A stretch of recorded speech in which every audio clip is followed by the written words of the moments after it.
आणि तो स्वतःहून सांगतो मी सरेंडर होतोय, हे बरं आहे. इतका दिवस मात्र का लागला पोलिसांना? अपयश आहे हे सगळं का? सेट करावं लागतं ना, हे सगळं सेट करावं लागतं. काही गोष्टी पुसाव्या लागतात, काही गोष्टी सांगाव्या लागतात, काही गोष्टी कळवाव्या लागतात.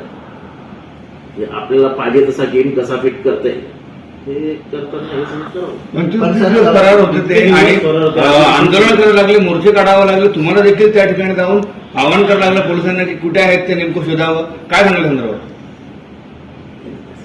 आंदोलन करावं लागलं म्हणजे माणुसकी सोडली नाही, असं इतक्या करू पद्धतीने हाणलाय त्याला, मारलाय त्याला की. आणि स्वतः तो काय बोलतोय वाल्मिक कराय, माझा काय संबंध बोलतो, माझा खंडणीची संबंध नाही, खून तर दूरच राहिला. म्हणजे तो खुनाबद्दल काही बोलत नाही, उलट तो मोठा फिलॉसॉफर सारखा सांगतोय की ज्यांनी केलंय त्यांना शिक्षा झाली पाहिजे. मोठा फिलॉसॉफर आहे तुमचं त्यावेळेस म्हणजे ते थोर तत्वज्ञ वगैरे असतात ना, त्याच्यात आता वाल्मिक करायचं नाव लागलं.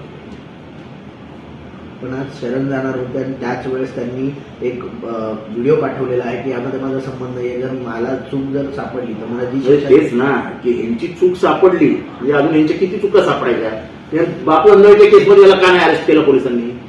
300चा आरोपी येतो, बाकी सगळे आरोपी जेलमध्ये जाऊन आले ना, मग याला का नाही अरेस्ट केला?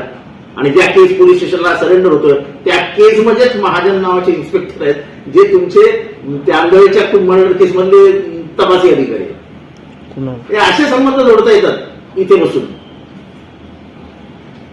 आता जे केसला अधिकारी आहेत त्यांनी त्याला मदत केलेली.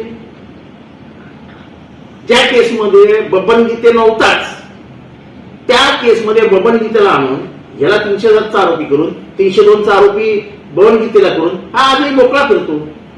कालपर्यंत तो त्या पोलीस स्टेशनला जाऊन बसायचा परळीच्या. 1000 वेळा पार्ट्या झाल्या त्यांच्या तेव्हा महाजन बरोबर. 302चा गुन्हा दाखल होईल का? तुम्ही अजिबात होणार नाही. 302चा गुन्हा ह्याच्यावर दाखल होणार नाही. वाचवण्याचा प्रयत्न. वाचवण्याचा म्हणजे काय, उसका बाप बैठा ना अंदर उतर मग कॅबिनेट में ना भाई कसा होगा. 25 दिवस यासाठी लागला का त्यामध्ये?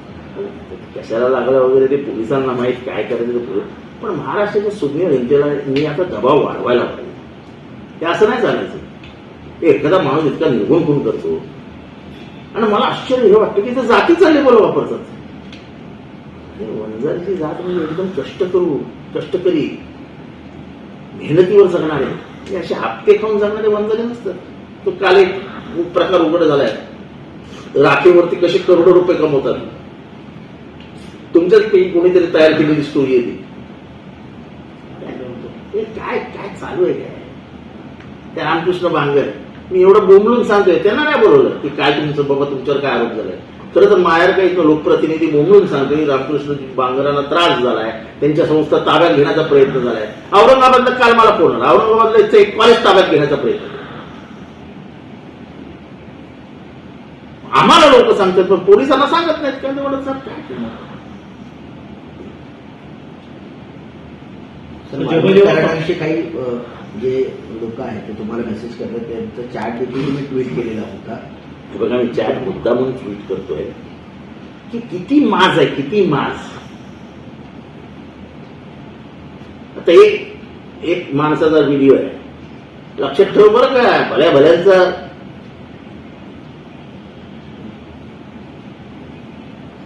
धमकी वारंवार येत आहेत, म्हणजे सगळ्यांना धमक्या देतात. लक्षात ठेव बरं का. चांगल्यांचा असं मग अगल वगैरे असा काय त्याचं नाव पण आलं पाहिजे. ज्या अर्थी विरोधकांची संख्या कमी आहे त्या अर्थी विरोधकांना दाबण्याचा प्रयत्न. हे विरोधक वगैरे नाही आहेत. असं आहे की तो काय आमच्या पक्षाचा नव्हता. संतोष देशमुख हा बीजेपीचा आहे. पण पक्षाभिनिवेश बाजूला ठेवून आम्ही त्यांच्यासाठी का लढतो तर माणुसकी जिवंत नाही. तो त्या पक्षाचा आहे मरू दे असं नाही म्हणा, कुठल्याही पक्षाचा असेल. पण त्याच्यावर अन्याय झाला असेल तर त्याच्याबरोबर उभे राहा. काय फरक नाही पडत पक्षपेक्षा. पवारांच्या राष्ट्रवादीमध्ये जेव्हा जेव्हा आरोप झाले पाहायला गेले तर आर पाटील असतील, मुश्रीफ असतील, त्यानंतर अनेकांना त्या संधी दिली नव्हती. पुढे म्हणजे आर पाटीलवरती कारवाई झाली होती. शरद पवारांची वैचारिक उंची कुठे होती, त्यांची कुठे त्यांच्याबद्दल ह्या असल्या मुलांमध्ये तर त्यांनी अहो खरं तर आता मी काय सांगू तुम्हाला, पवार साहेबांनी कधीच त्यांचा राजीनामा घ्यायचा ठरवला होता. मीच मूर्ख वेळेला वाचून बसलो.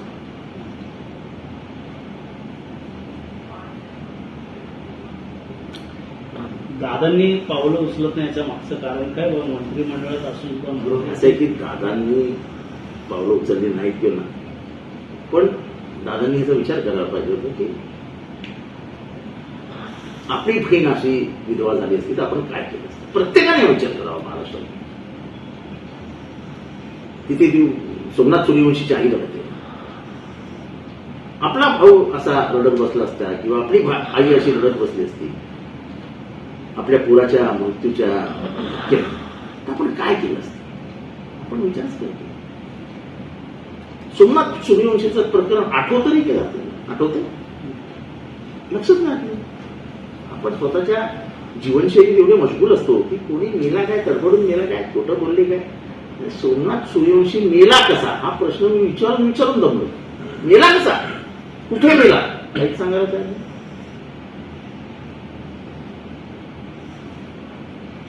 ज्या अर्थी संतोष देशमुख हे बीजेपीचे होते, गृहमंत्री देखील बीजेपीचे आहेत, मात्र तरी सुद्धा या प्रकरणामध्ये असं आहे की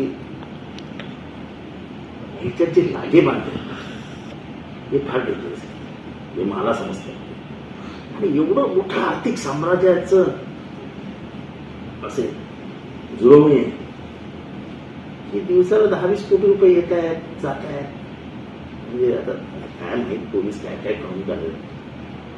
मैत्रीपोटी एका हिला 200 कोटी रुपयाचं जमीन, इथे बंगला, इथे गाडी, कोणाकडे गाड्या बघा.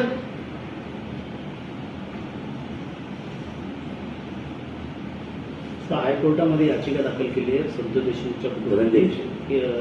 धनंजय मुंडे यांची पदावरून हकालपट्टी करावी. ते काय मला माहित नाही, पण नैतिक दृष्ट्या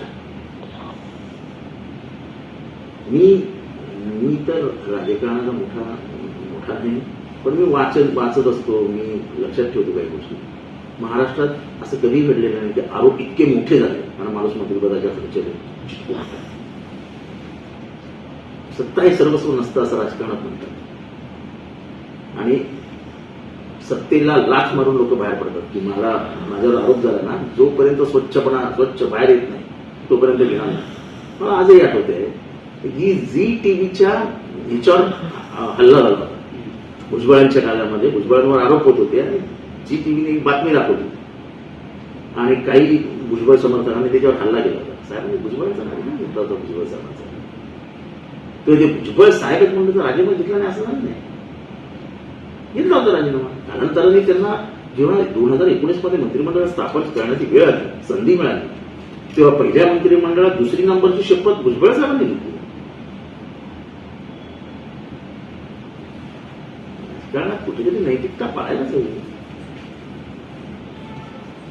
स्वतः वाटतं खऱ्या अर्थाने न्याय मिळेल का कोणाला? संतोष देशमुखच्या कुटुंबियांना.